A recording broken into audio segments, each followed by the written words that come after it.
میرا نام ڈاکٹر فرتاش ہے اور میں بنیادی طور پہ ایک یورولوجسٹ ہوں. میں college of physicians and surgeons کا فیلو ہوں اور آج میں ان کوئریز کو یا ان سوالات کو ایڈریس کروں گا جو مجھے میرے یوٹیوب چینل سے لوگ پوچھتے ہیں. بالعموم میرے پاس اتنا وقت نہیں ہوتا کہ میں سب کا جواب دے سکوں، لہٰذا آج کی جو ویڈیو ہے وہ خاص طور پہ میں نے انہی سوالات کے لیے نکالی ہے. جس طرح ایک سوال ہے عثمان بلال کا کہ سر جی ویریکوسیل کیوں ہوتا ہے اور اس کا علاج ہے، اس کا کیا علاج ہے، فرٹیلیٹی امپیکٹ ہوتی ہے، پلیز اس بارے میں گائیڈنس چاہیے. رائٹ ناؤ ویریکوسیل بیسکلی جو ہمارے خصیے یا ٹیسٹس کی وینس ہیں ان کے پھول جانے کو کہتے ہیں، اور ان کا جو پھول جانا ہے وہ عام طور پہ زیادہ لیفٹ سائڈ پہ ہوتا ہے. رائٹ سائڈ پہ ویریکوسیل کم ہوتی ہے، عام طور پہ یہ لیفٹ سائڈ پہ ہوتی ہے. اور وہ ریزن اس لیے ہوتی ہے کہ جو شریان، خون کی شریان وہاں سے ٹیسٹس سے خون واپس لے کے جا رہی ہوتی ہے، وہ جس اینگل پہ اٹیچ ہوتی ہے دوسری وین کے ساتھ وہ ایک رائٹ اینگل سا بناتی ہے، اور اس میں یہ زیادہ امکانات ہوتے ہیں کہ خون کا بہاؤ واپس آئے گا بنسبت یہ کہ وہ آگے کی طرف جائے گا. اس کے علاوہ ہماری جو وینز یا وہ خون کی شریانیں جو خون دل کی طرف واپس لے کے جاتی ہیں ان میں والوز ہوتے ہیں. وہ والوز اس لیے ہوتے ہیں تاکہ خون اوپر جائے اور واپس نہ آئے. تو اگر وہ والوز بھی فیل ہو جائیں تو تب یہ ویریکوسیل عام طور پہ ہوتی ہے. ویریکوسیل کے بارے میں بہت سی کنٹروورسیز ہیں. کچھ لوگ کہتے ہیں کہ ویریکوسیل کے ہونے سے جراثیم بہت زیادہ متاثر ہوتے ہیں، باقی کچھ لوگوں کا اس کے بارے میں کوئی اتنا اچھا خیال نہیں ہے. بالعموم جب میرے پاس کوئی ویریکوسیل کا پیشنٹ آتا ہے جس کو اچھی خاصی ویریکوسیل ہو، چھوٹی موٹی ویریکوسیلز کو ہم علاج نہیں کرتے، نہ اس کو علاج کی ضرورت ہے. جب ایک پیشنٹ ماڈریٹ ٹو سیویئر ویریکوسیل کے ساتھ ہمارے پاس آتا ہے تو ہم اس کا منی کا ٹیسٹ بھی ساتھ کرواتے ہیں کہ کیا اس کے منی کے پیرامیٹرز یا سیمن انالیسس خراب ہوا ہے یا وہ نارمل ہے. دوسری چیز، اگر ایک مریض ہمارے پاس ویریکوسیل کے ساتھ آتا ہے اور اس کو درد بھی ہے تو بنیادی طور پہ وہ آتا درد کے لیے ہے کہ مجھے خصیوں میں پین ہے، تو ہم اس کا ویریکوسیل ڈائگنوز کرتے ہیں یا ہمیں پتہ چلتا ہے تو اس کے لیے بھی ہم آپریٹو سرجری کرتے ہیں. سو آپریٹو سرجری کے لیے جو کینڈیڈیٹس ہوتے ہیں وہ یا تو وہ ہوتے ہیں جن کی منی جو ہے وہ بہت زیادہ کمزور ہو، یا ان کو پین یا کوئی اور بھاری پن کا سمٹم ہو.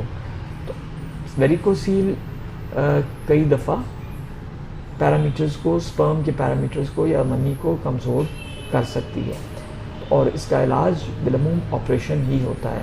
جو آپریشن میں اپنے کلینک میں کرتا ہوں اس میں ہم زیادہ سے زیادہ آدھے گھنٹے سے 45 منٹس لگاتے ہیں اور اسی وقت پیشنٹ کو اٹھا کے گھر بھیج دیتے ہیں. اگلا سوال مجھ سے کیا ہوا ہے تاج محمد نے.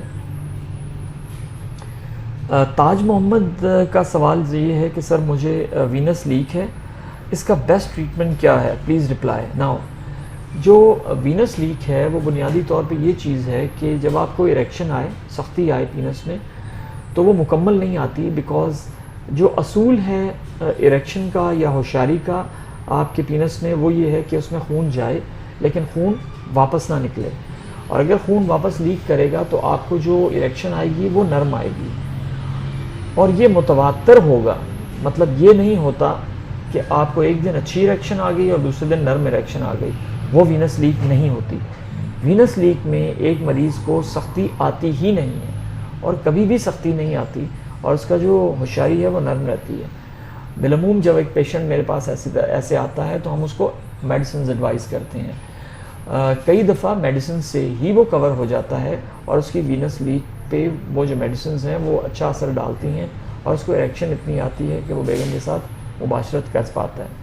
لیکن سم ٹائمز دوائیاں کام نہیں کرتی اور کئی مہینوں تک دوائیاں دینے سے اس کو فرق نہیں پڑتا. اب وینس لیک کا جو علاج ہے وہ جو میں اپنے کلینک پہ کرتا ہوں وہ دو طریقے سے ہے. ایک تو وینس لیک میں ہم مریض کو ایک جدید ریسنٹلی ایک ڈیوائس ہوا بلکہ کافی عرصے سے ایک ڈاکٹر صاحب ہیں جو تائیوان میں ہیں، انہوں نے ایک پینائل وینس اسٹرپنگ پروسیجر کیا ہے جو میں نے یہاں پہ شروع کیا ہے پاکستان میں، اور اس کے ریزلٹس کافی اچھے ہیں. جس سے مریض کا وینس لیک کافی بہتر ہوتا ہے. اور جو دوسرا طریقہ کار ہے وہ بہت ایکسپینسو ہے اور وہ ہے پینائل امپلانٹ کا, کہ اگر آپ کی وینس لیک اس پروسیجر سے پینائل وینس اسٹرپنگ سے بھی ٹھیک نہیں ہو رہی تو پھر ہمیں پینائل امپلانٹ کی طرف جانا پڑتا ہے, جو ایک بہت مہنگا طریقہ علاج ہے. اگلا جو سوال مجھ سے کیا گیا ہے وہ یہ ہے کہ